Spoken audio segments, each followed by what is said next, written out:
dikasihi Tuhan Yesus, kita bertemu di dalam minggu yang ketiga tanggal 15 November 2020. Topik minggu ini kita akan berbicara tentang jangan menyimpang ke kanan dan ke kiri. Ya, dalam hidup ini kita seringkali diperhadapkan dengan keputusan-keputusan yang kadang-kadang kita sendiri bingung harus memilihnya kemana arah tujuan perjalanan hidup kita. Banyak orang, banyak anak muda mengambil keputusan-keputusan yang keliru karena bukan didasarkan kepada firman Tuhan, tetapi didasarkan kepada apa yang ada di dalam pikirannya masing-masing. Sehingga tanpa sadar, perjalanan hidup seseorang itu bisa sudah melenceng. Mungkin melencengnya awalnya sedikit-sedikit, ya lama-lama terus kemudian akan menjauh dari sasaran yang diingini oleh Tuhan. Nah, oleh sebab itu kita akan membahas pada hari ini tentang bagaimana supaya kita tidak menyimpang ke kanan dan ke kiri. Dalam Ulangan pasal 5 ayat 32 ayat 33, saya akan bacakan, maka lakukanlah semuanya itu dengan setia, seperti yang diperintahkan kepadamu oleh Tuhan Allahmu, jangan menyimpang ke kanan atau ke kiri. Segenap jalan yang diperintahkan kepadamu oleh Tuhan Allahmu, haruslah kamu jalani, supaya kamu hidup dan baik keadaanmu, serta lanjut umurmu di negeri yang akan kamu duduki. Apa yang disampaikan oleh Tuhan kepada Musa dan bangsa Israel pada waktu itu, ada perbedaan konteksnya dengan gereja pada zaman sekarang. Jika pada masa Musa, orientasi orang-orang perjanjian lama atau orang-orang Israel ini adalah mereka menduduki sebuah tanah perjanjian dan mereka dapat menjalaninya dengan hidup yang sejahtera, yang makmur dan memiliki keturunan yang diberkati. Ini konteksnya pada waktu itu. Di dalam perjanjian lama, Tuhan belum mengajarkan atau belum menyingkapkan pewahyuan tentang kehidupan yang kekal. Karena orang-orang perjanjian lama itu sedang dialihkan dari pandangan atau dari pikiran penyembahan yang keliru, penyembahan berhala yang diwariskan atau diinspirasikan oleh penduduk-penduduk di sekitar Kanaan pada waktu itu dan dari Mesir. Ya, itu Tuhan sedang mengarahkan orang-orang Israel untuk mengabdi hanya kepada Allah Elohim Yahweh saja. Sehingga pada waktu itu Tuhan tidak memaksa orang-orang Israel untuk mengerti perkara-perkara kekekalan. Yang penting mereka saat itu dipersiapkan untuk mengabdi kepada Allah Elohim Yahweh.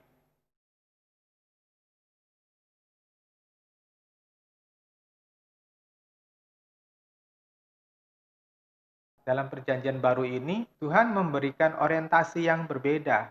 Orientasi kita bukan hanya untuk mengalami kesejahteraan di bumi semata-mata seperti orang Israel, tetapi kita diarahkan kepada kehidupan yang kekal, di mana orang-orang yang terpilih, di mana orang-orang yang lulus ujian, orang-orang yang memenuhi spesifikasinya Allah, itu akan ditempatkan di suatu tempat yang jauh lebih baik daripada di bumi ini, yang disebut sebagai langit baru, bumi baru, Yerusalem baru. Ya, jadi suatu tempat yang berbeda, di mana di situ hadirat Allah memenuhi sepenuhnya.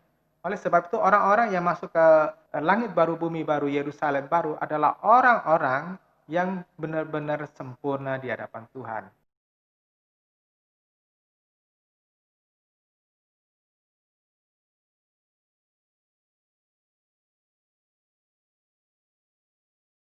Saudara yang dikasihi Tuhan Yesus, tadi dikatakan bahwa kita dipersiapkan untuk memasuki sebuah dunia yang baru, langit baru, bumi baru, dan kota yang baru yaitu Yerusalem baru.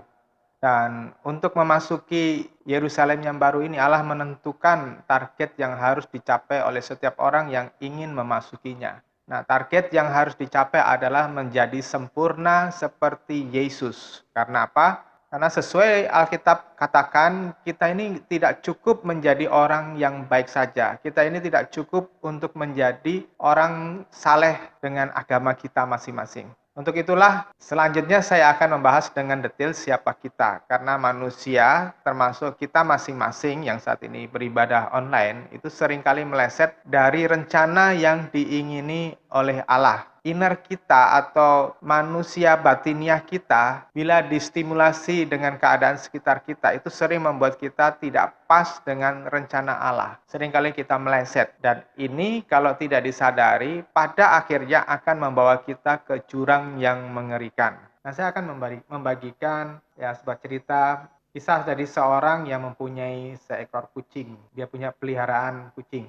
Orang ini sangat sayang pada kucing itu dan dia memberikan yang terbaik kepada peliharaannya. Dan dia mencari makanan yang paling cocok untuk si kucing tadi. Lalu dia mendapatkan makanan itu dari toko makanan binatang dan kemudian diberikan kepada si kucing itu. Tetapi anehnya, walaupun makanan itu mahal dan menurut dia itu adalah makanan terlezat untuk kucing-kucing peliharaan yang ras, tetapi kucingnya ini nggak mau makan, malah menolak gitu. Nah, kemudian dia melihat kucing ini nggak makan, kemudian dia bawa kucingnya ini ke dokter binatang. Si pemilik kucing ini bertanya, "Dok, kenapa kucing saya tidak mau makan?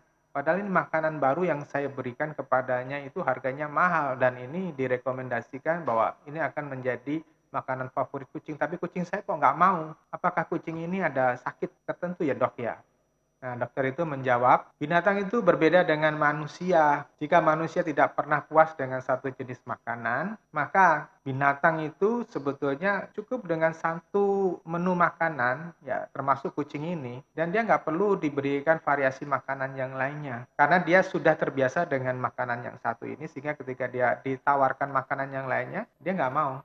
Binatang nggak ngerti harga. Dia hanya makan seperti yang dia makan waktu dia masih kecil. Nah, kalau binatang itu cenderung statis pola hidupnya, tetapi manusia itu berbeda. Dia nggak bisa statis. Orang bisa langsung mengenali karakter asli tiap-tiap binatang. Misalnya kita bisa melihat, oh anjing itu karakternya setia kepada tuannya, kepada manusia. Oh kucing, dia bukan setia kepada tuannya, tapi setia kepada rumah. Tetapi kalau manusia, orang akan sulit untuk menebak, orang sulit untuk mengenali satu pribadi dengan yang lainnya karena manusia itu tidak mudah ditebak.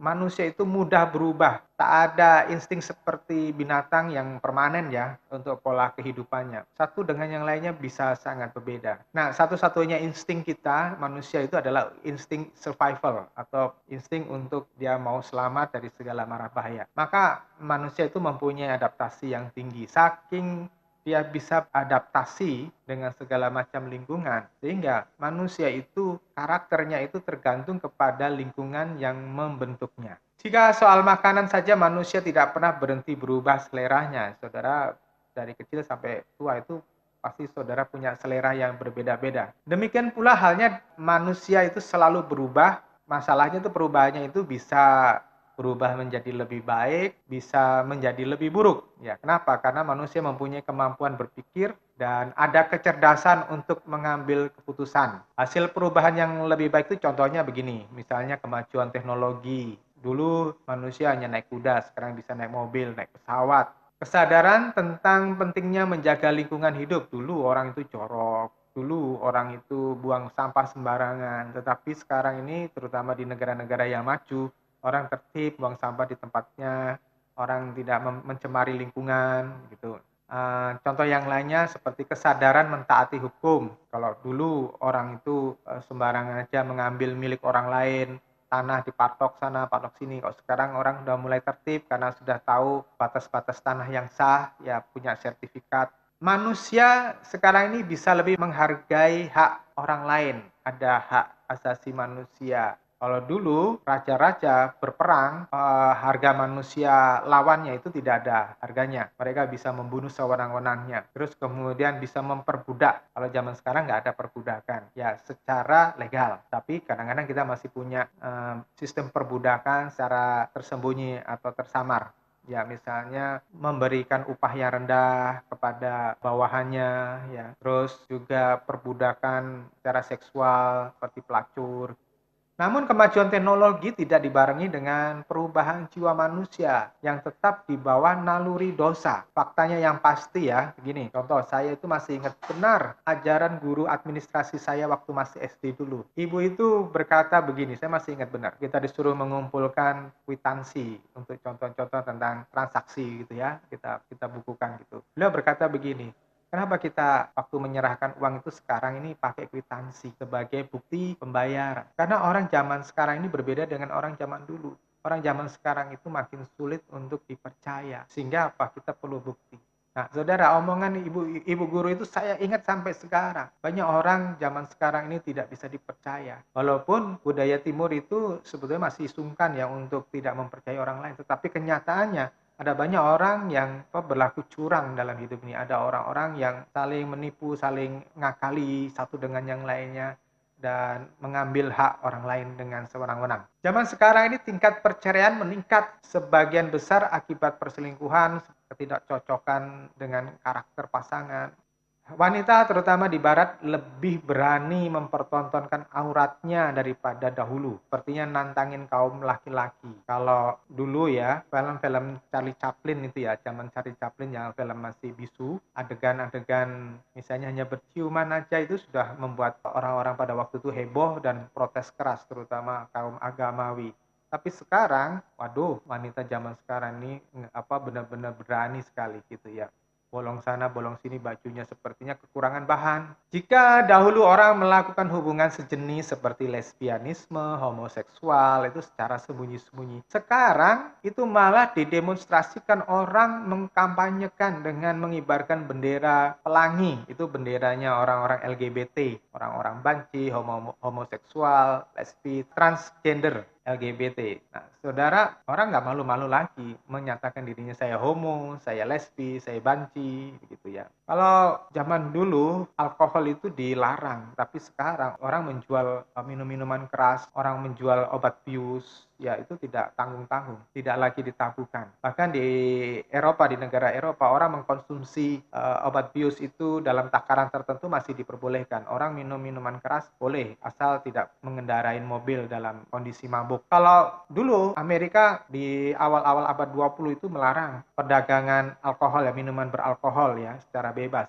Sehingga mungkin saudara pernah menonton film Untouchable, zaman geng mafia Al Capone yang mengedarkan miras, tapi itu pada waktu itu ditentang oleh pemerintah Amerika. Tapi sekarang orang-orang menjual minum-minuman keras itu di mana-mana. Bahkan anak-anak SD, SMP, SMA sekarang pun bisa mendapatkan minuman keras. Nah, lebih konyol lagi kalau film-film anak-anak sekarang itu, kalau dulu kan hanya Donald Bebek, kalau dulu itu hanya film Cinderella. Sekarang ini film-film untuk anak-anak bahkan dibumbui dengan kekerasan, sadisme, adegan-adegan seks. Itu semua merusak pikiran anak-anak. Majalah pornografi, situs porno merebak dan dilegalisir baik di dunia maya maupun di hard copy seperti majalah-majalah porno. Kalau dahulu anak-anak memberi rasa hormat kepada orang tua, kepada guru, kepada pemerintah. Anak-anak zaman sekarang itu lebih berang-berang. Mereka bisa tawuran, bisa menyakiti, bahkan membunuh orang lain sama remaja begitu dengan ganas. Dan kelakuan anak-anak zaman sekarang itu makin tidak sopan kepada orang tua, kepada guru. Ya.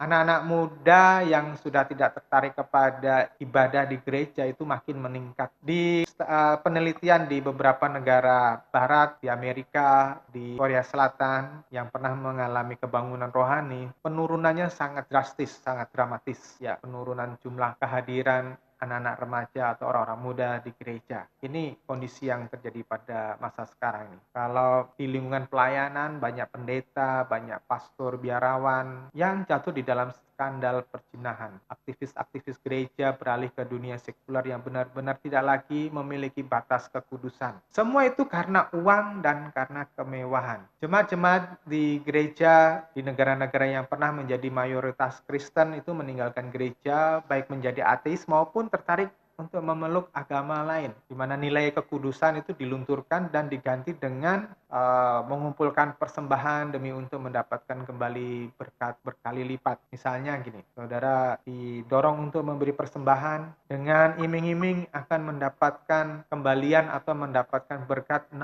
kali lipat, 100 kali lipat. Jadi otak seorang jemaat yang mau memberi persembahan itu otaknya adalah otak dagang. Oh, saya akan mendapatkan 100 kali lipat laba dari Tuhan. Orang-orang didorong untuk mencari, mengejar mujizat dan karunia-karunia ajaib. Tetapi karakter tidak berubah. Saya mengenal ada orang yang yang mendapat penglihatan, tetapi orangnya mudah tersinggung, orangnya dinasihati tidak bisa, gengsinya tinggi gitu ya. Pengajaran tentang kemakmuran, mujizat mendominasi banyak pengkhotbah pada masa ini, dan saya katakan menyihir jemaat untuk hanya tertarik menjadi makmur, untuk mendapatkan jawaban doa secara instan, tetapi tidak pernah berpikir atau tidak pernah mau mengerti tentang memenangkan jiwa, tidak mau berpikir tentang apa kehendak Allah, tidak mau hidup di dalam kekudusan.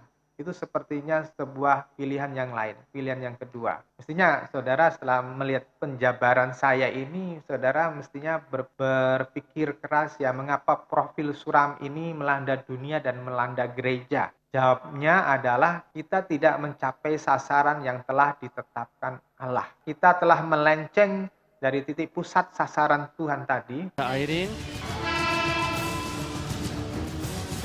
눈빛이 달라졌어요. 쐈어요? 네, 좋아요. 6점이죠. 6점이에요. Kita melenceng ke kiri dan ke kanan. Karena hati manusia mencondongkan dirinya kepada keinginannya semata, bukan kehendak Bapa. Kenapa kita meleset dari sasaran Allah? Ya karena mata kita buta, tertutup oleh kesiluan dunia ini, seperti ada tertulis di dalam Lukas pasal 11 ayat 34. Mata adalah pelita tubuhmu. Jika matamu baik, seluruh tubuhmu akan dipenuhi dengan terang.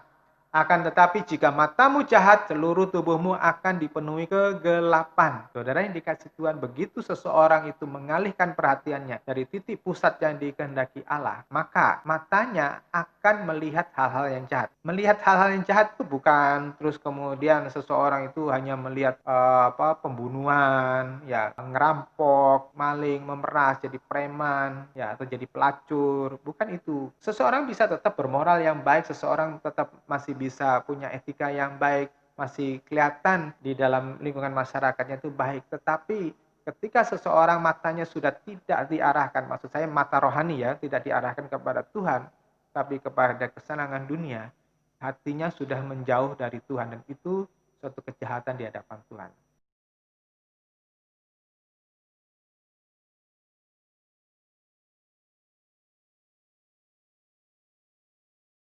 Arti dosa dalam bahasa asli Alkitab atau bahasa Yunani koine itu diambil dari kata hamartia atau hamartema yang mempunyai arti menyimpang atau meleset dari sasaran yang utama.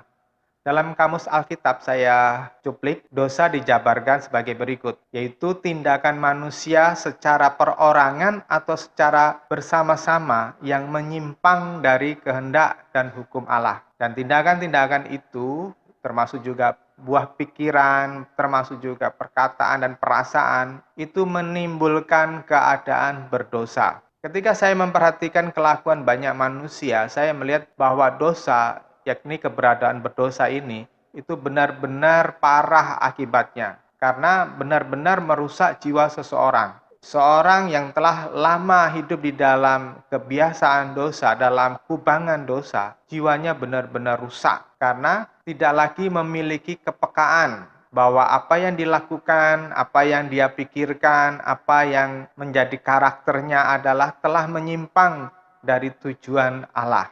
Ada banyak orang yang sudah sedemikian rusak jiwanya sehingga saya melihat sendiri itu rasanya sulit untuk diperbaiki, kecuali dirinya itu melakukan revolusi dalam dirinya, dalam jiwanya. Ada suatu gerakan, ada satu langkah yang dramatis untuk mengubah dirinya. Ya, karena kerusakannya sudah sedemikian rusak, ya, sudah sedemikian parah. Mereka melakukan dosa tanpa rasa bersalah sedikit pun. Seperti misalnya ada orang-orang yang suka berzina, tetapi bisa saja menampilkan wajah yang saleh di depan umum, depan orang-orang lain. Ada orang yang senang sekali menipu atau berbohong. Berbohong itu seperti muncrat begitu saja, ya, untuk berbagai perkara tanpa rasa tertuduh atau tanpa rasa bersalah. Nah, saya mengingatkan, memang setiap saat kita itu masing-masing menghadapi masalah, tetapi bukan berarti bahwa kita yang lagi punya masalah itu berhak berbuat dosa. Misalnya, Anda miskin secara materi, tetapi bukan berarti solusinya bahwa Anda itu boleh mencuri atau menipu orang lain atau memanfaatkan kebaikan orang lain. Contoh lainnya, Anda tidak punya barang bagus atau tidak mempunyai uang untuk membeli barang bagus. Itu tidak berarti bahwa Anda boleh iri atau merasa tidak senang dengan keberhasilan orang lain. Itu keliru. Kita miskin, kita mengalami sakit parah, kita tidak memiliki wajah yang cantik, dan kita belum punya jodoh yang baik, kita belum mencapai suatu jabatan tertentu, kita belum mempunyai pekerjaan yang mapan, kita belum punya anak, kita belum mencapai cita-cita yang diingini oleh banyak orang, kita mungkin tidak bisa mempestakan perkawinan anak kita atau membuat pesta ulang tahun yang meriah. Bukan berarti kita boleh pakai jalan pintas. Misalnya kita berdukun, ya cari pesugihan, pasang susu, memberikan sesajen untuk pelaris. Ya, saudara yang dikasih Tuhan, semuanya itu mendatangkan celaka, mendatangkan murka Allah. Lantas kalau kita belum berhasil mendapatkan apa yang kita inginkan atau kita cita-citakan, bukan berarti bahwa kita itu berhak tertekan atau stres. Dan harusnya masalah-masalah itu tidak boleh menyita energi kita, apalagi membuat kita sakit ya. Jika Anda sakit karena masalah-masalah di atas, jika Anda mudah terpancing emosi oleh situasi yang sedang Anda alami, jika Anda cepat berputus asa ketika masalah bertubi-tubi datang, bisa jadi masalah yang Anda hadapi itu adalah bahwa usaha yang Anda rintis bertahun-tahun sedang menuju kepada kebangkrutan. Bisa jadi bahwa pasangan Anda tidak setia dan meninggalkan Anda. Bisa jadi anak Anda sakit keras. Bisa jadi orang-orang yang Anda percayai menanam investasi itu lari dan membawa kabur uang Anda, mungkin itu uang pensiun Anda, ya. Tetapi Anda tidak perlu atau tidak berhak untuk berputus asa atau mudah menyerah, terus menjadi malas berusaha, atau bahkan bertoleransi dengan keinginan duniawi. Maka jika Anda mengalami seperti itu, Anda berubah dan menjadi seperti tidak punya Tuhan, ya tidak punya harapan, Anda sebetulnya bayi-bayi rohani yang tidak tahan uji. Jika Anda dihina orang, jika Anda dilecehkan orang, diambil haknya, bukan berarti Anda mempunyai hak untuk membalas atau untuk membenci orang tersebut. Jika Anda tidak bisa selesaikan dengan baik-baik dengan lawan Anda, serahkan saja kepada Tuhan, biarkan Tuhan menjadi hakimnya. Pada suatu saat nanti akan Anda melihat pembelaan Tuhan. Tidak perlu kita mendendam ataupun sakit hati. Gereja Mula-Mula adalah sebuah contoh jemaat yang excellent, satu jemaat yang sempurna, ya, yang tidak memusingkan dirinya dengan perkara penghidupan di dunia, sehingga berani menghadapi maut, aniaya fisik yang di luar batas perikemanusiaan. Dan saudara bisa membayangkan jika saudara digeladak masuk ke Kolosium, yaitu sebuah arena, terus kemudian ada singa yang dikeluarkan dari kandang dan siap mencapik-capik Anda. Nah, saudara yang dikasih Tuhan Yesus itu, kalau saudara tidak memiliki mental dan nilai diri yang unggul, pasti murtad. Masalah terbesar kita itu sebetulnya adalah jika kita ditolak oleh Bapa Surgawi saat penghakiman akhir kelak. Oh, itu suatu momen yang paling mengerikan. Maka saya himbau Anda untuk segera sadar, segera siumanlah terhadap kondisi yang seperti ini. Karena kalau kita nggak sungguh-sungguh mencermati kondisi seperti ini, suatu saat ada satu penyesalan yang tidak akan bisa diperbaiki lagi. Saya belajar dari Nabi Samuel ketika masih kecil ya. Ketika dia anak-anak, dia mendengar panggilan Tuhan, waktu dia tidur, 3 kali dia datang kepada Eli, gurunya. Maka saya belajar bagaimana cara menjawab panggilan Tuhan. Saya tidak merasa gengsi untuk belajar dari orang lain. Tuhan bisa memakai orang lain untuk mengajari, mendidik, dan memanggil kita. Saya tidak merasa malu untuk mengakui orang lain itu lebih cerdas dan lebih dipakai Tuhan untuk mengingatkan saya. Saya memberikan waktu untuk mempertimbangkan dan memikirkan secara mendalam tentang suatu perkara yang diperhadapkan Tuhan kepada saya. Sehingga saya tidak akan buru-buru menolak atau menghakimi tentang suatu perkara ataupun seseorang ya, karena saya takut menghakimi secara salah. Saya selalu ingat peringatan Tuhan di dalam Matius pasal 12 ayat 31 sampai dengan 33. Karena itu aku mengatakan kepadamu bahwa setiap dosa dan hujatan manusia akan diampuni, tetapi hujatan terhadap Roh Kudus tidak akan diampuni. Dan siapa saja yang mengatakan sesuatu yang melawan Anak Manusia akan diampuni, tetapi siapa saja yang berbicara melawan Roh Kudus tidak akan diampuni, baik di masa ini maupun pada masa yang akan datang. Bapak Ibu yang dikasihi Tuhan Yesus, dari situ saya belajar bahwa saya harus berhati-hati dengan apa yang saya pikirkan, apa yang saya mau putuskan, apa yang saya mau katakan. Karena apa? Tuhan terus memproses dan memperbarui dan menyempurnakan hidup saya. Demikian juga dengan saudara yang dikasihi Tuhan. Ya, Tuhan terus menyempurnakan engkau melalui perkara-perkara yang terjadi di sekitarmu. Nasihat saya berkaitan dengan Matius pasal 12 ayat 31 sampai 33 tadi, janganlah kita mudah menghakimi tanpa meneliti dengan seksama, terutama yang berhubungan dengan nasihat yang mendorongmu menjadi lebih baik dan menuju sempurna. Jangan mudah berkomentar negatif.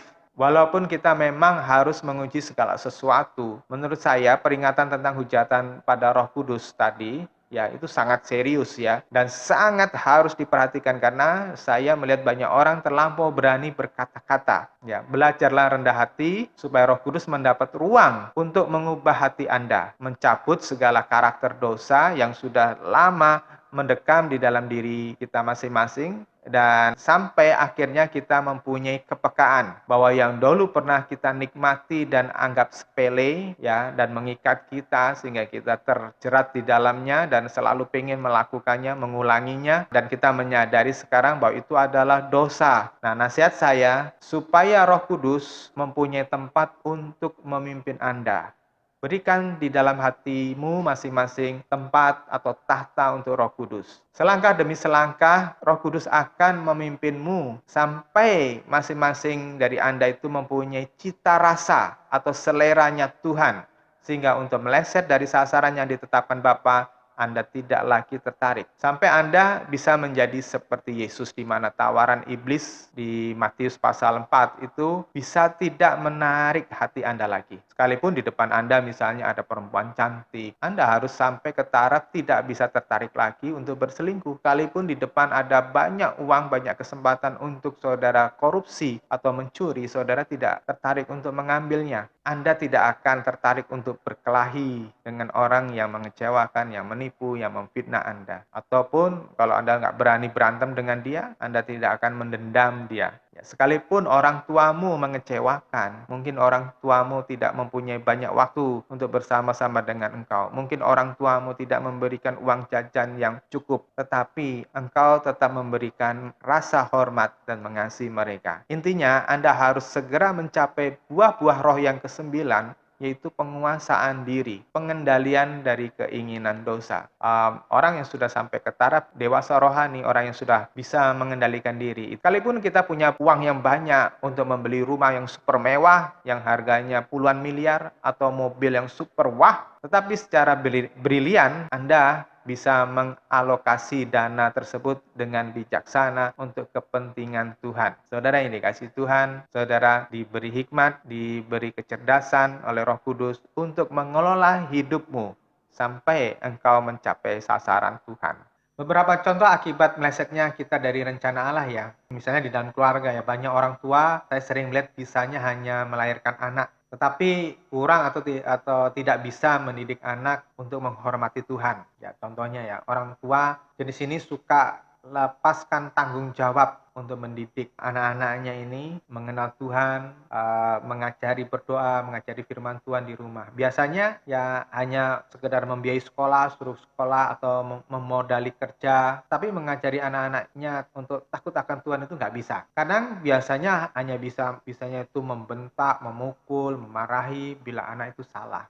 tapi mengarahkannya kepada kebenaran belum tentu mampu. Contoh lain yang merusak jiwa anak-anak itu, bahkan ada orang-orang tua yang takut mendisiplin anaknya, lalu memanjakan dengan menyediakan apa yang diingini anaknya. Ketika anaknya misalnya ngamuk, ngambek, marah-marah, anak itu ngamuk-ngamuk di pasar ketika minta dibelikan game, ya, ketika minta dibelikan ini itu gitu ya. Banyak orang tua yang tidak bisa tegas, tidak bisa menerapkan satu disiplin. Jadi anak-anak kecil pun mulai diajari memanjakan diri, habiskan waktu untuk main game, hidup hura-hura, uang jajan berlebihan sehingga bisa terlibat dengan narkoba, merokok, mabuk, hidup hura-hura, dan sebagainya. Biasanya ini adalah jenis orang tua yang tidak mau susah mendidik anaknya. Pokoknya udah dikasih duit beres gitu. Pikirnya ini tanggung jawab guru di sekolah. Oh ini tanggung jawabnya guru sekolah minggu. Bahkan ada orang tua yang demikian lemah sehingga mudah dimanfaatin anaknya. Ya, mudah diatur anaknya dibiarin semaunya sendiri. Dan saya sudah melihat banyak anak-anak yang seperti ini, endingnya ya akhirnya itu berujung kepada malapetaka. Misalnya anak itu mengalami kecelakaan karena suka ngebut-kebutan gitu ya. Atau anak-anak menjadi orang jahat, menjadi kriminal, pencuri, menjadi narkoba gitu. Anak-anak yang tidak memiliki disiplin kehidupan yang benar itu bisa akhirnya berujung kepada sakit yang parah karena kerusakan organ tubuh karena dia mengkonsumsi makanan yang nggak benar atau menghirup sesuatu yang nggak benar. Contohnya kanker, ya kanker usus karena apa? Kebanyakan minum minuman beralkohol kadar tinggi, kanker hati. Orang mengalami kanker paru-paru karena kebanyakan rokok, kerusakan otak karena narkoba, jadi bodoh, tidak tahu bekerja, pemalas, pemboros, pencuri. Bahkan tidak sedikit anak-anak yang tidak pernah menjadi dewasa sebagai salah satu akibatnya itu tidak bisa membangun rumah tangga dengan normal. Ya tidak punya kreativitas, pemalas, sehingga sulit menghasilkan uang untuk dirinya sendiri dan keluarganya. Ketika orang-orang tua itu memberikan teladan yang tidak bagus, yang dipertontonkan di depan anak-anak, minum minuman keras, orang tua yang merokok di depan anak-anak, atau suka berbohong di depan anak-anak, berjudi, kelahi suami dan istri ya di depan anak-anak, melakukan tindakan kekerasan dalam rumah tangga, misalnya memukul ibunya di depan anak-anak, berselingkuh dan anak-anak tahu, berkata-kata yang kasar dan tidak senonoh satu dengan yang lainnya, menipu temannya gitu dan anak-anak tahu, juga yang tidak pernah mengajak anak-anak beribadah. Orang-orang tua yang seperti ini yang mempertontonkan satu teladan yang buruk di depan anak-anak itu sebetulnya sedang menciptakan atau sedang melahirkan monster masa akan datang. Anak-anak itu akan berubah menjadi monster, lebih jahat daripada Dracula. Saya melihat ada orang tua yang suka berbohong, anaknya juga ikut jadi pembohong. Orang yang suka nipu, anaknya jadi penipu. Ada orang tua yang suka tidak bayar hutang, anaknya juga suka lari tanggung jawab dari hutang. Ada orang tua yang suka kawin, cerai, anaknya juga begitu. Saudara yang dikasih Tuhan, anak-anak kita itu adalah gambaran dalam kehidupan kita. Banyak pria dan wanita hanya merindukan punya keturunan, tapi tidak mau mendidik anak-anaknya dengan benar. Maka tidak heran banyak anak-anak Kristen pada zaman now ini memilih murtad karena perkawinan atau karena faktor yang lainnya. Dan saya pernah melayani banyak keluarga di mana semua anak-anaknya murtad meninggalkan keselamatan dari Tuhan Yesus. Karena anak-anak ini nggak mengenal siapa Tuhan Yesus. Anak-anak ini hanya ditempeli dengan tradisi Kristen saja, tapi tidak mengerti siapa Tuhan. Ya, dan apa gunanya mengikuti Tuhan. Walaupun orang tua ini banyak yang secara moral itu baik, tapi tidak mampu mengajar. Kadang-kadang mereka punya prinsip begini ya, semua agama baik, terserah anak-anak itu mau mengambil keputusannya sendiri. Ya, terserah mau agama apa saja. Mereka tidak pernah memikirkan bahwa jalan satu-satunya menuju ke surga itu hanya melalui Tuhan Yesus. Begitu seseorang itu meninggalkan Tuhan Yesus, maka habislah kekekalan. Maka kesalahan kemurtatan ini sebetulnya 90% itu murni kesalahan orang tua. Apalagi ditambah dengan kesaksian hidup orang tua yang buruk, ya maka makin cepatlah anak-anak itu mudah meninggalkan Tuhan. Banyak pria tidak dapat menjadi suami yang baik, atau juga sebaliknya banyak wanita yang tidak bisa menjadi istri yang baik. Contoh ya pria-pria yang egois, pada dasarnya itu adalah pria-pria yang jiwanya kanak-kanak. Ya sebetulnya itu nggak layak jadi suami, tetapi karena umurnya sudah tua aja, secara biologis ada satu kebutuhan makanya mereka menikah. Contoh ya pria-pria yang egois ini ada adalah lebih penting menghamburkan uang untuk rokok, untuk minuman keras, untuk judi, daripada uangnya untuk kesejahteraan keluarga. Pria yang kasar, yang pinternya memukul, ya melakukan KDRT secara verbal maupun tindakan. Ya, maksudnya verbal itu mengucapkan kata-kata yang menusuk baik kepada istri maupun kepada anak. Pria maupun wanita yang tidak setia kepada pasangannya itu sebetulnya menoreh luka yang dalam hati pasangan maupun anak-anaknya. Mereka sebetulnya adalah orang-orang yang sakit jiwa. Ya, tentunya bukan orang-orang yang kena skizofrenia atau bipolar, bukan itu maksudnya. Tapi di dalam karakter yang tidak sesuai dengan kehendak Tuhan, sesuai dengan firman Tuhan, itu sebetulnya sudah bagian daripada orang-orang yang sakit jiwa. Saudara, kemelesetan lain dari sasaran Allah menyebabkan kita itu tidak bisa mengelola keuangan, tidak tahu memprioritaskan pengeluaran atau pembelanjaan, mana yang penting, mana yang prioritas. Kenapa? Karena kita mengalami kemelesetan dari sasarannya Tuhan tadi, makanya standar kita itu yang penting adalah hatinya senang sendiri. Akibatnya ada banyak orang yang jadi pemboros, atau orang yang suka belanja, disebut shopaholic, suka bergaya, suka ngetren gitu, hura-hura, tidak tahu menjaga kesehatan, makan makanan yang tidak bergizi, pokoknya yang penting enak di lidah, mengkonsumsi makan minuman yang beracun, yang merusak kesehatan. Terus juga ada sederet kebiasaan dan karakter buruk, misalnya itu susah dinasihati, susah diatur, susah diarahkan. Ya, biasanya orang-orang ini karena susah-susah tadi itu akan menyesal di kemudian hari setelah mengalami kegagalan, setelah mengalami kesialan, setelah mengalami aib dan sebagainya. Ada orang-orang Kristen yang suka berujar, wah, orang itu atau saya itu di bawah kutuk kemiskinan, kutuk kebangkrutan, kutuk kecelakaan, kutuk sakit penyakit. Orang itu di bawah kutuk perjinahan. Bapak Ibu Saudara yang dikasih Tuhan, sebetulnya pernyataan-pernyataan seperti ini di bawah kutuk ini, di bawah kutuk itu menurut saya terlalu berlebihan dan kesannya mencari kambing hitam dan mencari jalan pintas untuk menyelesaikan masalah. Memang saya tahu ada salah satu sisi yang benar dari perkataan tadi, bahwa iblis bisa mengintervensi dalam kekacauan seseorang. Saya tidak menampik fakta-fakta tersebut karena di lapangan saya dan teman-teman sepelayanan lainnya itu menghadapi kasus-kasus seperti itu, di mana hidup seseorang itu dikacaukan dengan pekerjaan iblis. Tetapi jika hanya menyalahkan iblis semata-mata untuk masalah yang dihadapi, maka itu terlalu naif.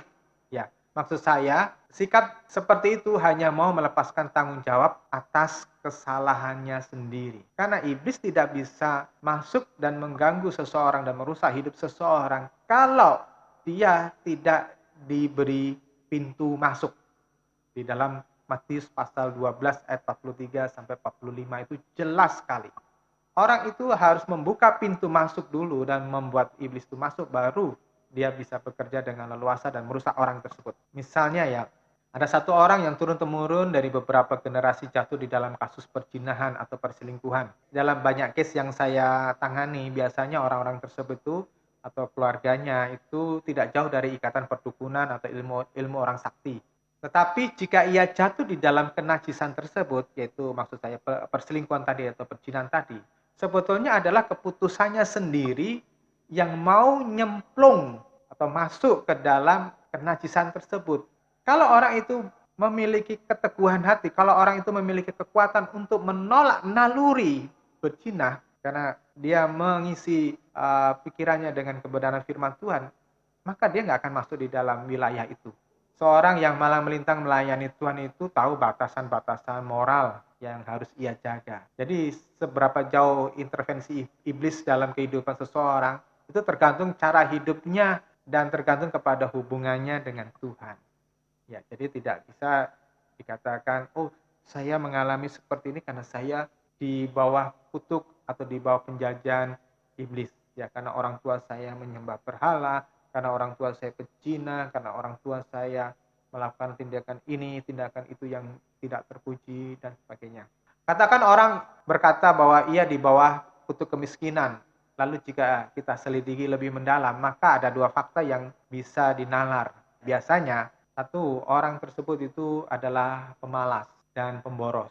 Ya, udah malas, boros.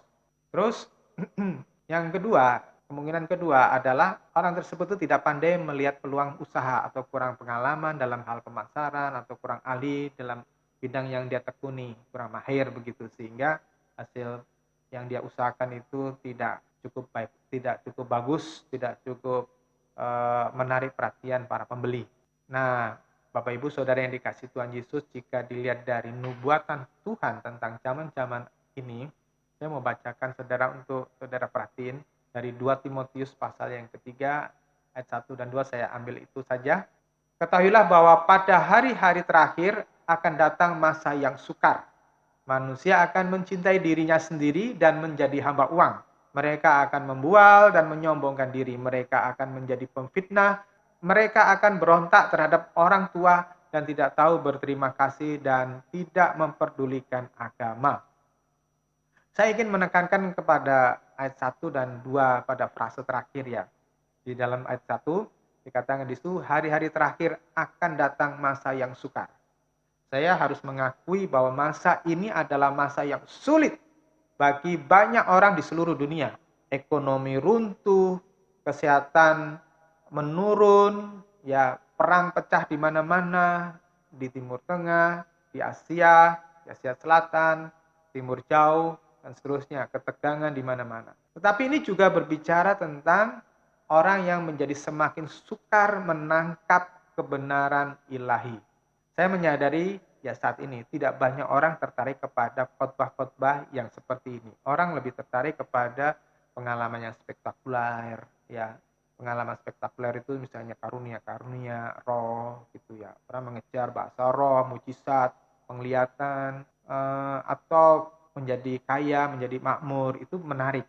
Tetapi kalau orang mendengar satu khotbah yang memaksa seseorang untuk menjadi sempurna, hidup berkenan kepada Tuhan, itu biasanya nggak menarik. Ada keluarga yang memutar khotbah online dalam rangka ibadah mandiri di rumah, ya. Tetapi ada anggota keluarga yang lainnya itu hilir mudik, keluar masuk ruangan, tidak konsentrasi, seperti nggak tahan mendengarkan khotbah tersebut. Entah bosan atau mungkin merasa terusik dengan khotbah-khotbahnya yang tajam dan tegas tadi. Orang semakin sulit untuk berubah. Saya sering diundang di berbagai gereja dan saya bertemu dengan banyak orang yang sulit berkembang jiwanya. Ada orang-orang yang tetap hatinya rusuh, tetap hatinya jahat, masih suka berbuat yang tidak benar, tidak senonoh, tidak kudus ya. Walaupun nasihat bertobat itu selalu diberikan. Ayat yang kedua tadi dikatakan mereka akan berontak terhadap orang tua dan tidak tahu berterima kasih, tidak memperdulikan agama. Orang-orang yang tidak tahu berterima kasih adalah orang-orang yang tidak pernah menghargai kebaikan orang lain yang kelihatan. Apalagi kebaikan Tuhan yang menebus yang tidak kelihatan. Yang pengalaman penebusan penderitaan Tuhan Yesus itu 2000 tahun lalu yang hanya bisa disaksikan di film atau di cerita-cerita. Dia nggak bisa melihat langsung gitu. Nah, orang itu akan sulit untuk menerima fakta ini dan meresapi pengorbanan Tuhan. Karena pusat hidupnya adalah dirinya sendiri, bukan Tuhan.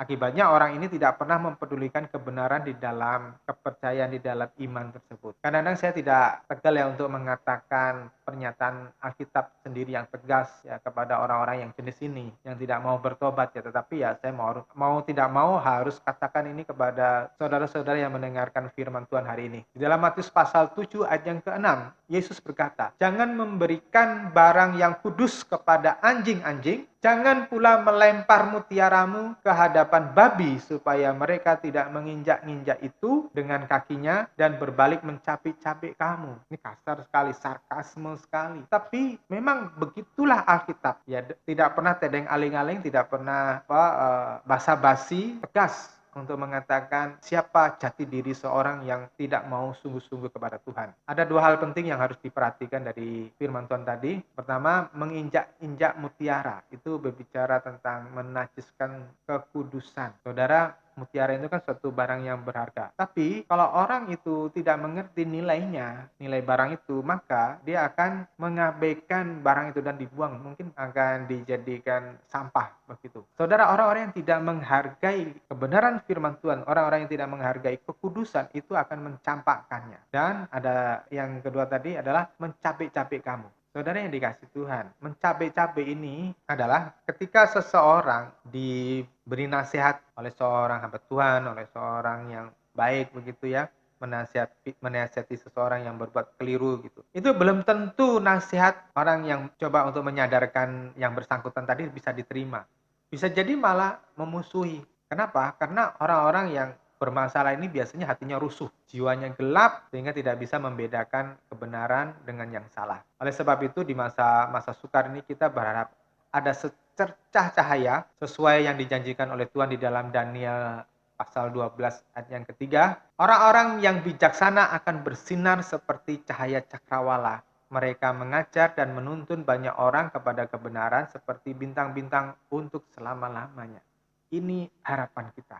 Ya, ada orang-orang yang bijaksana yang dipakai oleh Tuhan untuk menyinari kegelapan ini walaupun kegelapannya sudah sangat pekat. Untuk menemukan orang-orang yang bijaksana, yang bersinar tadi, kita harus benar-benar bisa peka menemukan orang-orang yang mendapat hikmat ilahi.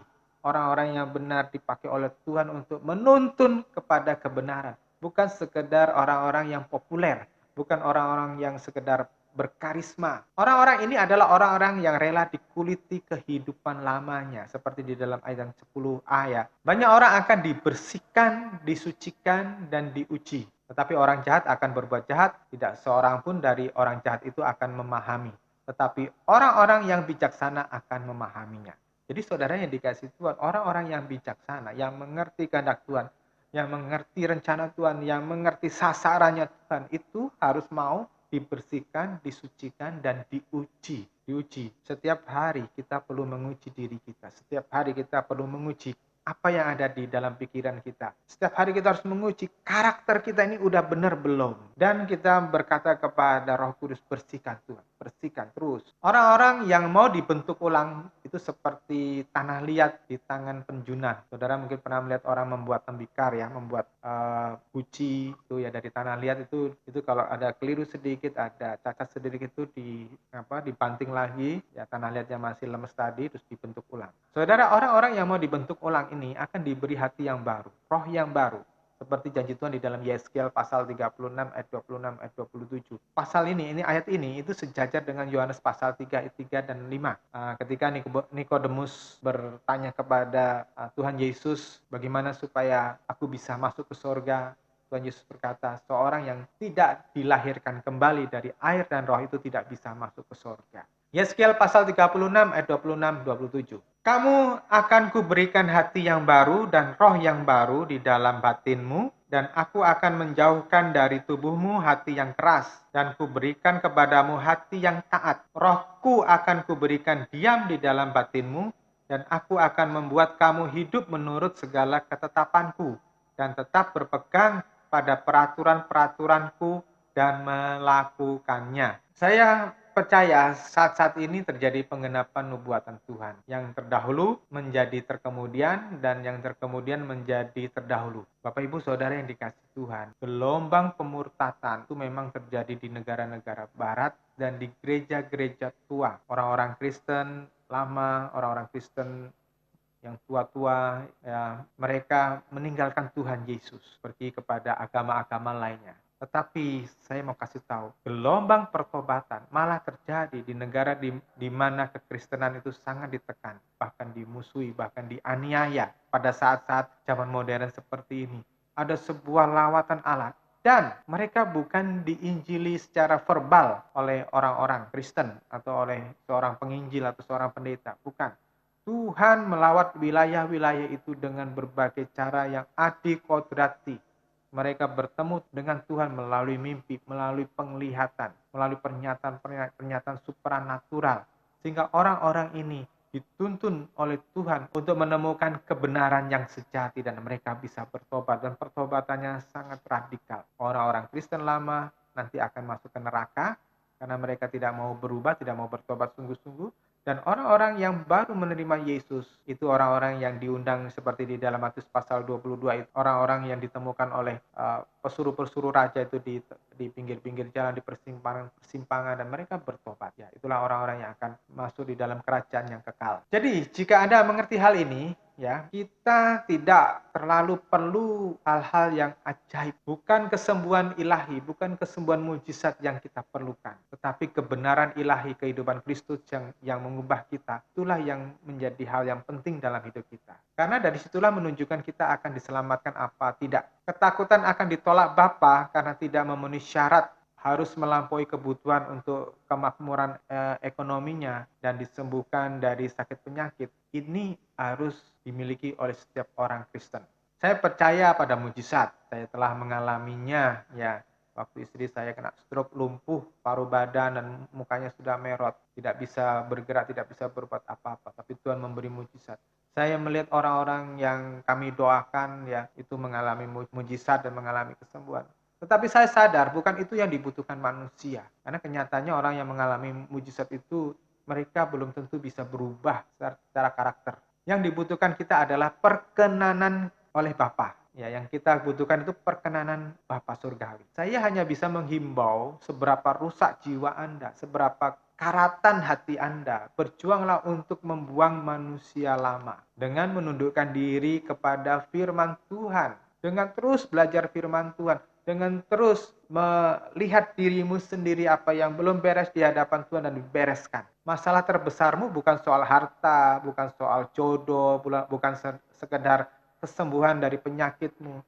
Masalahmu yang terbesar adalah perkenanan Bapa. Jadi masalah gengsi, martabat dan kehormatan, pengakuan status sosial mestinya jangan mempengaruhi hidup kita lagi dan keputusan-keputusan kita. Ya, misalnya masalah gengsi itu begini, Anda itu merasa dikaruniai kecantikan apa tidak? Anda ini terkenal atau tidak di dalam masyarakat, punya jabatan atau tidak, itu enggak pusing lagi.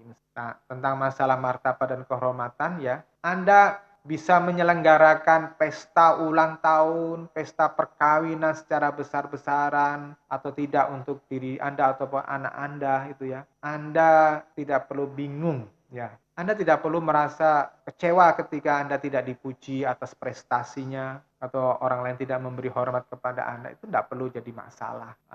Adik saya akan menikahkan anaknya.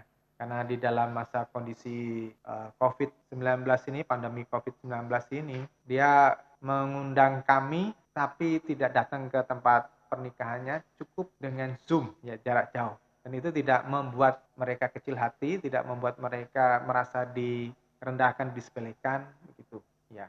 Jadi dalam pernikahan anaknya hanya dihadiri beberapa orang dalam keluarga dekat mereka. Nah, saudara yang dikasih Tuhan, ini adik saya belum mengenal Tuhan, ya. Keluarga yang tidak mengenal Tuhan itu bisa mempunyai prinsip yang sederhana seperti itu. Apalagi orang Kristen mestinya sudah bisa begitu. Tapi kenyataannya ada banyak orang Kristen yang tidak bisa lepas dari gengsi yang seperti ini. Pengakuan kita ini, ya, umat Tuhan ini di abad modern ini mewarisi sejarah yang kelam. Ya, seandainya saja, ya, gereja tidak pernah melancarkan perang salib antara abad 11 sampai abad 17. Ini perang yang paling lama di dunia. Ya, ada 6 abad. Dari 27 November 1095 melalui dekrit Paus Urbanus II, maka gereja-gereja di barat itu melancarkan perang di Timur Tengah dan melakukan banyak tindakan kejam kepada penduduk Yerusalem yang bukan orang Kristen pada waktu itu. Itu menoreh satu aib yang buruk bagi gereja. Bangsa-bangsa Eropa melakukan penjelajahan di abad 17 sampai abad ke-19 dan melaksanakan penjajahan kolonialisme ke benua Asia, Afrika, dan Amerika. Memperbudak bangsa-bangsa non-kulit putih dengan semboyan 3G, Gold, Glory, Gospel. Ini sangat mencemarkan, ini sangat menajiskan. Glory itu kemegahan, kemasyuran, gold itu emas, berarti kekayaan, itu disandingkan dengan gospel, Injil. Ini otak orang barat tuh begitu rusaknya, sehingga mereka menggunakan agama untuk mengambil keuntungan pada waktu itu. Seandainya orang kulit putih Amerika tidak melakukan perbudakan, sampai Abraham Lincoln harus melakukan perang sivil, perang saudara di Amerika untuk menghapuskan perbudakan. Ya. Seandainya orang-orang kulit putih di Amerika tidak melakukan diskriminasi rasial dan tidak mengunggulkan ras kulit putih, ya, sampai hari ini masih terjadi kerusuhan rasial di Amerika. Saudara tahu kan Mahatma Gandhi itu siapa? Itu adalah tokoh kemerdekaan India. Beliau pernah berkata, seandainya orang-orang Inggris melakukan apa yang diajarkan Yesus Kristus dengan benar, maka orang-orang India sudah pasti akan menjadi Kristen secara sukarela. Saudara, saya pernah menyatakan kritik ini kepada satu teman saya orang Australia, orang kulit putih, dan berkata, ini karena kalian orang-orang kulit putih ini memberikan sebuah teladan yang buruk di masa lalu, yang memberikan suatu contoh yang tidak alkitabiah, maka generasi kita sekarang ini akan menjadi sulit untuk membawa gambar Yesus kepada dunia ini. Lalu dia berkata, ya itu adalah masa lalu, kita tidak bisa mengubahnya. Bapak Ibu Saudara, kita memang telah mewarisi masa lalu yang kelam.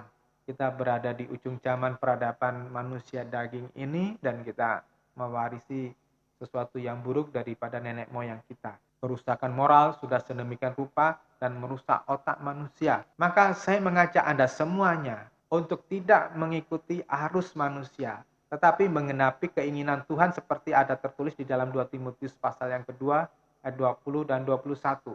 Di dalam rumah yang megah bukan saja terdapat perabot dari emas, perak, melainkan juga dari kayu dan tanah liat. Sebagian digunakan untuk tujuan yang terhormat, tetapi sebagian untuk tujuan yang hina. Karena itu, jika seorang menyucikan diri dari hal-hal yang hina, ia akan menjadi perabot untuk tujuan yang terhormat, dikhususkan berguna bagi tuannya, dan dipersiapkan untuk setiap pekerjaan yang baik atau yang mulia. Ini waktunya Anda mempertimbangkan benar-benar siapa diri Anda di hadapan Tuhan. Ini waktunya Anda mempertimbangkan dengan sungguh-sungguh sasaran Tuhan dalam hidupmu. Engkau mau diarahkan oleh Tuhan, engkau mau dibentuk oleh Tuhan, mau menjadi seperti apa? Saudara tidak harus menjadi seorang pengkhotbah seperti saya. Saudara tidak harus menjadi seorang pendeta. Saudara juga tidak harus menjadi orang yang terkenal. Nah, saya selalu mengingatkan orang-orang yang mau masuk di sekolah Alkitab itu, jangan pernah berpikir sekolah Alkitab untuk menjadikan engkau menjadi pendeta atau pengkhotbah terkenal. Bapak Ibu Saudara yang dikasih Tuhan Yesus, jangan overestimate, jangan terlalu berlebihan ya dalam hidup ini. Saudara pertimbangkan untuk apa kita menjadi pengikut Kristus. Tidak ada yang lainnya supaya kita menjadi sempurna di hadapan Bapa Surgawi. Di hadapan Bapa Surgawi kita berkenan. Maka teliti ulang, apakah arah perjalanan hidupmu ini sudah sesuai dengan sasaran Tuhan. Sasaranmu mungkin adalah hanya engkau duduk diam di kamarmu menjadi seorang pendoa syafaat. Berdoa untuk lingkunganmu, berdoa untuk keluarga besarmu, berdoa untuk teman-temanmu, berdoa untuk gerejamu. Mungkin engkau hanya seorang yang hanya dipakai oleh Tuhan untuk menasihati temanmu, menasihati tetanggamu, menasihati sesama jemaat yang mempunyai masalah. Dan saranmu, kata-katamu itu bisa didengar oleh mereka dan mengubah mereka. Mungkin engkau seorang bendaharanya Tuhan yang tidak bisa berkhotbah, tidak bisa bersaksi, tetapi engkau bisa menggunakan uangmu, hartamu itu untuk menolong orang lain, untuk pekerjaan Tuhan, untuk memberikan harapan kepada orang-orang yang seperti Alkitab mengatakan seperti buluh yang sudah terkulai. Mungkin engkau adalah seorang teman, seorang remaja, mungkin engkau seorang anak muda yang mempunyai teman yang nakal, teman yang salah jalan, terlibat dengan berbagai kenakalan, narkoba, dan jalan hidup yang sesat. Dan engkau bisa menggandeng temanmu itu untuk bertobat. Nah, saudara yang dikasih Tuhan, itu adalah sasaran-sasaranmu yang engkau harus genapi. Oleh sebab itu, masa-masa sekarang ini, Bapak Ibu Saudara yang dikasih Tuhan, jadilah dirimu seperti yang dikatakan di dalam 2 Timotius pasal 2 ayat 20 tadi. Terbangun, terbuat, terbentuk dari bahan-bahan yang mulia, dari emas dan perak, permata. Supaya apa? Engkau dipakai menjadi alat Tuhan. Walaupun engkau tidak pernah terkenal di seluruh dunia, tidak mengapa. Yang penting engkau dipakai oleh Tuhan. Saudara mau? Saudara siap? Saudara bersedia? Pikirkan itu sungguh-sungguh. Karena apa? Kemuliaan yang akan datang itu sungguh luar biasa. Dan untuk mencapai ke sana, untuk sampai ke garis akhir dibutuhkan yang disebut kesetiaan. Saudara mau setia? Saudara mau setia untuk mempersiapkan diri saudara jadi alat Tuhan? Lakukan dengan sungguh. Tuhan Yesus memberkati. Amin.